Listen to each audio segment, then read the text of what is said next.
आप सभी का स्वागत है टॉप 20 टेक्निकल क्लासेस में। ये हमारी क्लास नंबर 7 है। दोस्तों, अगर आप इस चैनल पर नया है तो प्लीज़ सब्सक्राइब कर लीजिएगा और साथ ही साथ आप हमें फेसबुक पेज पर भी फॉलो कर सकते हैं। चलिए बढ़ते हैं अपने पहले प्रश्न की ओर। हमारा पहला प्रश्न है, साधारण जिग फिक्चर किस धातु के होते हैं? यानी जो हमारे जिग फिक्चर होते हैं दोस्तों, वो किस धातु के बने होते हैं? तो ऑप्शन ए हमारा है कास्ट आयरन, ऑप्शन बी है गन मेटल, ऑप्शन सी है माइल्ड स्टील, ऑप्शन डी है कोई नहीं। दोस्तों, जो इसका राइट आंसर होगा हमारा option number C mild steel. जो हमारे जिग फिक्चर होते हैं दोस्तों, वो माइल्ड स्टील के बने होते हैं। नेक्स्ट प्रश्न है हमारा 2 नंबर का, जिग का प्रयोग। दोस्तों, जो हमारा जिग है उसका प्रयोग हम कब करते हैं और क्यों करते हैं? तो ऑप्शन ए है वर्क पीस को लोकेट एवं पकड़ता है और टूल को गाइड करता है, बी है टूल को गाइड करता है, सी है वर्क पीस को गाइड करता है, डी है इनमें से कोई नहीं। दोस्तों, जो इसका राइट आंसर होगा हमारा option number A workpiece को लोकेट एवं पकड़ता है और टूल को गाइड करता है। दोस्तों, जो हमारा जिग होता है वो वर्क पीस को लोकेट भी करता है और पकड़ता है, और साथ ही साथ जो हमारा टूल होता है उसको गाइड भी करता है। नेक्स्ट प्रश्न हमारा 3 नंबर का, वह जिग जिसमें बेस नहीं होता है। दोस्तों, हमारे जो जिग होते हैं वो कई प्रकार के होते हैं, तो हमको वह जिग का नाम उस जिग का नाम बताना है जिसमें बेस नहीं होता है। तो option A post jig, option B है प्लेट जिग, ऑप्शन सी है ड्रिलिंग जिग, ऑप्शन डी है चैनल जिग। तो जो इसका राइट आंसर होगा हमारा option number D channel jig. दोस्तों, जो हमारा चैनल जिग होता है उसमें बेस नहीं होता है। नेक्स्ट प्रश्न हमारा 4 नंबर का, फिक्चर निम्न कार्य करता है। दोस्तों, जो हमारा फिक्चर है उसका कार्य क्या है? ऑप्शन ए है टूल को गाइड करता है, ऑप्शन बी है वर्क पीस को लोकेट एवं पकड़ता है, ऑप्शन सी है वर्क पीस को लोकेट एवं पकड़ता है और टूल को गाइड करता है, ऑप्शन डी है इनमें से कोई नहीं। दोस्तों, जो इसका राइट आंसर होगा हमारा option number B workpiece को लोकेट एवं पकड़ता है। दोस्तों, अगर आपसे फिक्चर का कार्य पूछा जाए, जो हमारा फिक्चर होता है वह वर्क पीस को लोकेट एवं पकड़ता है। और अगर आपसे जिग का कार्य पूछ लिया जाए कि जिग से हम क्या करते हैं, तो जिग से हम वर्क पीस को लोकेट एवं पकड़ते हैं और साथ ही साथ हम टूल को गाइड भी करते हैं। नेक्स्ट प्रश्न हमारा 5 नंबर का, फिक्चर एक है। दोस्तों, हमारा फिक्चर कौन सी डिवाइस है? ऑप्शन ए है क्लैंपिंग डिवाइस, बी है टूल डिवाइस, सी है लोकेट डिवाइस, डी है इनमें से कोई नहीं। तो जो इसका राइट आंसर होगा हमारा ऑप्शन नंबर ए क्लैंपिंग डिवाइस। दोस्तों, जो हमारा फिक्चर होता है, फिक्चर एक क्लैंपिंग डिवाइस होता है। नेक्स्ट प्रश्न है हमारा 6 नंबर का, ड्रिल जिग बुश किस धातु की होती है? दोस्तों, जो हमारी ड्रिल जिग है उसमें बुश लगी होती है, हमें बताना है कि वो बुश किस धातु की बनी होती है। तो option number A tool steel, option B है कास्ट आयरन, ऑप्शन सी है माइल्ड स्टील, ऑप्शन डी है ब्रास। तो जो इसका राइट आंसर होगा हमारा ऑप्शन नंबर ए क्या होगा? Tool steel. जो हमारे ड्रिल जिग के बुश होते हैं वो टूल स्टील के बने होते हैं। नेक्स्ट प्रश्न है हमारा, दोस्तों, अगर आपसे इसी में पूछ लिया जाए कि जिग और फिक्चर किस धातु के बने होते हैं, तो बने होते हैं दोस्तों माइल्ड स्टील के। क्या जिग और फिक्चर वो बने होते हैं माइल्ड स्टील के। नेक्स्ट प्रश्न है हमारा 7 नंबर का, लेथ बेड की स्लाइडिंग सतह करके बनाई जाती है। दोस्तों, जो हमारी लेथ बेड है उसमें स्लाइडिंग सतह है, उसको हम क्या करके बनाते हैं? होनिंग करते हैं, मिलिंग करते हैं, फाइलिंग करते हैं, स्क्रैपिंग करते हैं। तो देख लेते हैं, जो इसका राइट आंसर होगा हमारा option number D scraping. Lathe bed की स्लाइडिंग सतह को हम स्क्रैपिंग करके बनाते हैं। नेक्स्ट प्रश्न हमारा 8 नंबर का, किस ऑपरेशन में कैरिज को लॉक किया जाता है? दोस्तों, जब हम लेथ मशीन पे वो कौन सा ऑपरेशन करते हैं जिससे हम कैरिज को लॉक करके करते हैं? तो ऑप्शन ए है ड्रिलिंग, ऑप्शन बी है फेसिंग, ऑप्शन सी है टर्निंग, ऑप्शन डी है कोई नहीं। तो जो इसका राइट आंसर होगा हमारा option number B, facing. Lathe machine पे हम कैरेज को लॉक करके फेसिंग ऑपरेशन करते हैं। नेक्स्ट प्रश्न हमारा है 9 नंबर का। लेथ मशीन पर खोखले जाब यानी पाइप को पकड़ा जाता है।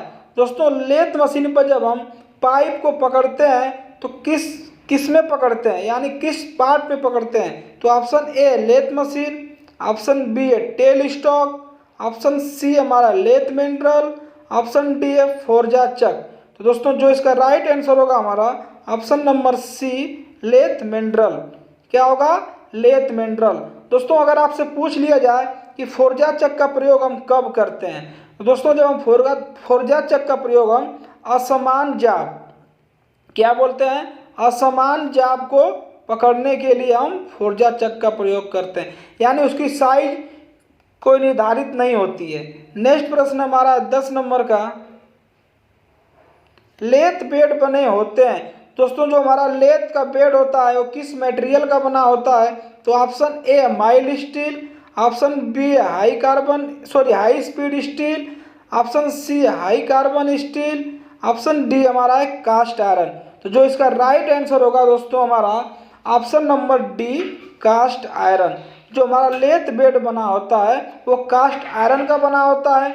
आपसे एक प्रश्न पूछा जाता है कि जो हमारा लेथ बेड है वो कास्ट आयरन का क्यों बना होता है, वो क्यों नहीं किसी और मटेरियल का बना होता है? तो दोस्तों जो हमारा कास्ट आयरन होता है यह कंपन को सहन करता है। क्या करता है? ये कंपन को सहन करता है और इसमें उच्च कंप्रेसिव स्ट्रेंथ होती है, इसीलिए हम लेथ बेड को कास्ट आयरन से बनाते हैं। नेक्स्ट प्रश्न हमारा 11 नंबर का।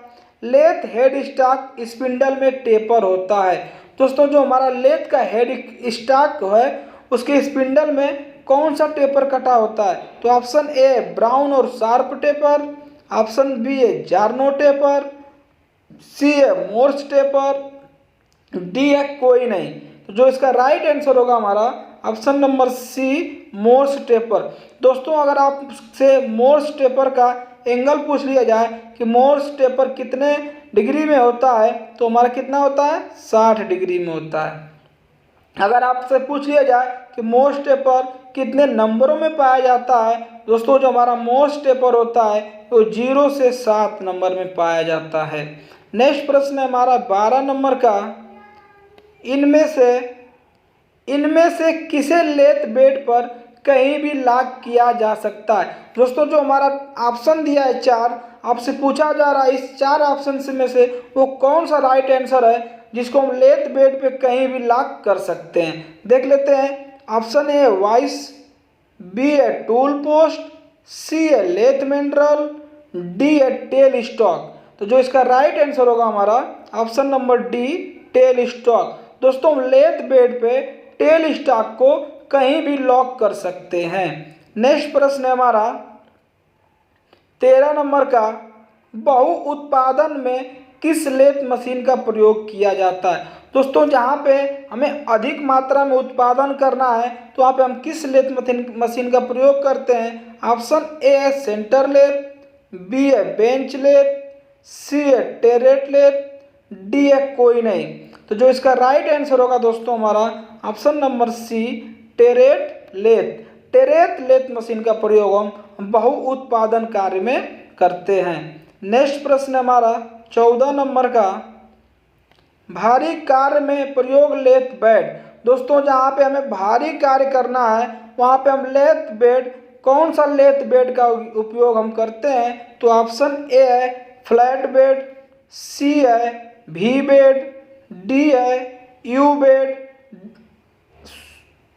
कोई नहीं। जो इसका राइट आंसर होगा दोस्तों हमारा ऑप्शन नंबर ए, फ्लैट बेड। भारी कार्यों में हम लेथ मशीन पर फ्लैट बेड का उपयोग करते हैं। नेक्स्ट प्रश्न है हमारा 15 नंबर का। लाइव सेंटर जॉब के साथ। दोस्तों जो हमारा लाइव सेंटर होता है वो जॉब के साथ घूमता है या नहीं घूमता, हमें ये बताना है। तो ऑप्शन ए है रोटेट करता है, ऑप्शन बी है रोटेट नहीं करता है, सी है ए और बी दोनों, डी है कोई नहीं।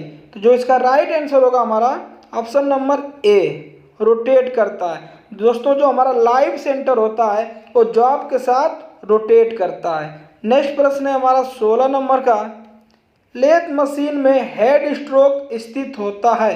दोस्तों जो हमारा लेथ मशीन है उसमें हेड स्ट्रोक किस साइड स्थित होता है? तो ऑप्शन ए है लेथ बेड के राइट हैंड सिरे पर, बी है लेथ बेड के लेफ्ट हैंड सिरे पर, डी है लेथ बेड के सेंटर में, सी है लेथ बेड के सेंटर में, डी है लेथ बेड के ऊपर। तो जो इसका राइट आंसर होगा दोस्तों हमारा option number B, lathe bed के लेफ्ट हैंड सिरे पर। नेक्स्ट प्रश्न हमारा 17 नंबर का, लैपिंग एक प्रकार की विधि है। दोस्तों जो हमारी लैपिंग विधि है उसको बताना है वो कौन सी विधि है? तो ऑप्शन ए घिसाई विधि, बी है पिसाई विधि, सी है रफनेस विधि, डी है इनमें से कोई नहीं। तो जो इसका राइट आंसर होगा हमारा ऑप्शन नंबर ए घिसाई विधि। लैपिंग एक हमारी घिसाई विधि है। नेक्स्ट प्रश्न है 18 नंबर का, लैपिंग के लिए कौन से कंपाउंड प्रयोग किया जाता है? दोस्तों जो हमारा लैपिंग है उसमें हम कौन से कंपाउंड का प्रयोग करते हैं? तो ऑप्शन ए हीरा, बी है एमरी, सी है एल्युमिनियम ऑक्साइड, डी है ये सभी। दोस्तों जो इसका राइट आंसर होगा हमारा ऑप्शन नंबर डी ये सभी। लैपिंग के लिए हम हीरा, एमरी, एल्युमिनियम ऑक्साइड कंपाउंड का प्रयोग करते हैं। नेक्स्ट प्रश्न है हमारा 19 नंबर का, लैपिंग पाउडर के कुछ कण लैब के अंदर चले जाते हैं जिसे हम कहते हैं। दोस्तों जो हमारी लैपिंग पाउडर है उसके कुछ कण लैब के अंदर चले जाते हैं तो उसे हम क्या कहते हैं? तो ऑप्शन ए है चार्जिंग ऑफ लैब, बी है लैपिंग ऑफ डेड हेड, सी है कण फंस जाना, डी है इनमें से कोई नहीं। तो जो इसका राइट आंसर होगा हमारा option number A charging of lab. जो लैपिंग पाउडर के कुछ कण लैब के अंदर चले जाते हैं उसे हम चार्जिंग ऑफ लैब्स कहते हैं। नेक्स्ट प्रश्न है हमारा 20 नंबर का, लैपिंग या होनिंग करते समय प्रयोग तेल। दोस्तों जब हम लैपिंग या होनिंग करते हैं तो उसमें कौन से तेल का प्रयोग करते हैं? ऑप्शन ए है सोल्यूबल तेल, बी है मिट्टी का तेल, सी है ए और बी दोनों, डी है इनमें से कोई नहीं। तो जो इसका राइट आंसर होगा हमारा ऑप्शन नंबर बी मिट्टी का तेल। लैपिंग या होनिंग करते समय हम मिट्टी के तेल का प्रयोग करते हैं। नेक्स्ट प्रश्न हमारा 21 नंबर का, टंगस्टन पर किस एब्रेसिव का प्रयोग किया जाता है? दोस्तों जो हमारा टंगस्टन एक मटेरियल होता है उस पर हम किस एब्रेसिव का प्रयोग करते हैं? तो option A aluminium oxide, B है बोरॉन, सी है एमरी, डी है डायमंड। जो इसका राइट आंसर होगा दोस्तों डी डायमंड। टंगस्टन पर हम डायमंड एब्रेसिव का उपयोग करते हैं। नेक्स्ट प्रश्न हमारा 22 नंबर का, गेज की लैपिंग में प्रयोग किया जाता है। दोस्तों जब हम गेज की लैपिंग करते हैं उसमें हम क्या प्रयोग करते हैं? Option A aluminium oxide, B है बोरॉन कार्बाइड, सी है एमरी, डी है डायमंड। तो जो इसका राइट आंसर होगा हमारा option number B boron carbide.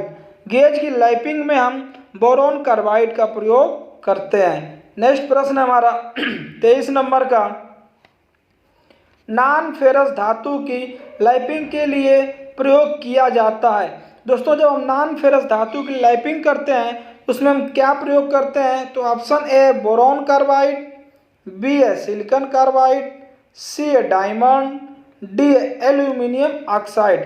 जो इसका राइट आंसर होगा हमारा option number D aluminium oxide. Non ferrous धातु की लैपिंग के लिए हम एल्यूमिनियम ऑक्साइड का उपयोग करते हैं। नेक्स्ट प्रश्न है हमारा 24 नंबर का, धातु से रफनेस एवं वेवनेस दूर करने के लिए प्रयोग किया जाता है। ऑप्शन ए है लैपिंग, ऑप्शन बी है फाइलिंग, सी है स्क्रैपिंग, डी है कोई नहीं।